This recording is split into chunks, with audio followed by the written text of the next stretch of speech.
Okay, last but not least, Pete Birkeland of Secured Squared, Secured2, or Secured Squared. Well, he'll correct me.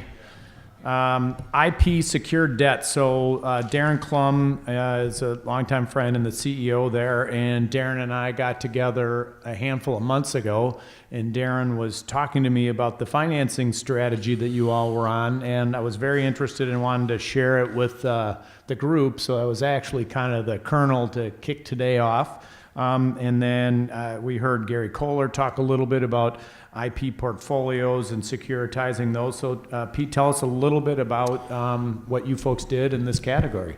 Sure. Thanks, Rick. So it's Secured2. Secured Square, it's too hard to type. So to be honest, and you can't have a URL with a raised to the power, so we're Secured2. What we do, Secured2 is a data security company. We create products to indemnify and secure data. We were approached by this fund, the HIM fund, and they had done some due diligence on us, talked to people, and they asked us if we would be interested in a financing option where they would invest a convertible term note in our company secured by our intellectual property. Right now we have about 7 issued patents. We have 17 patents in process.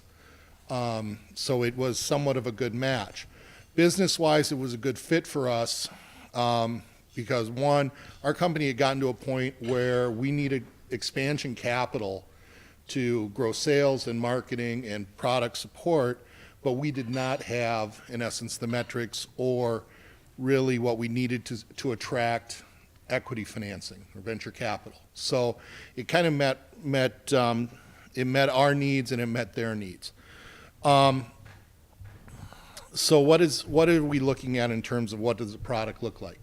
It's a convertible term note and it converts based on milestones that we agree to with the funder.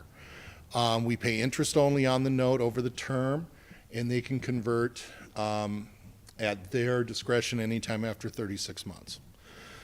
So, while you say great, guess what? You don't have to deal with valuation, you don't have to do with that. There's still some things you have to be aware of, right?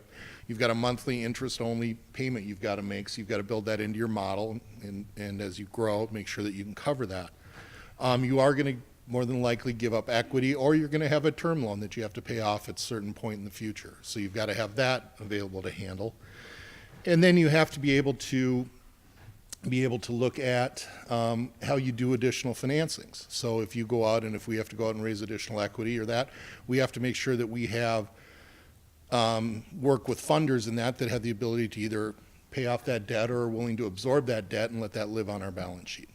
So while it's a great thing to say, great, you get a large amount of capital, you get to use it, there's still some things down the road that you have to deal with. Now, why is it good for us?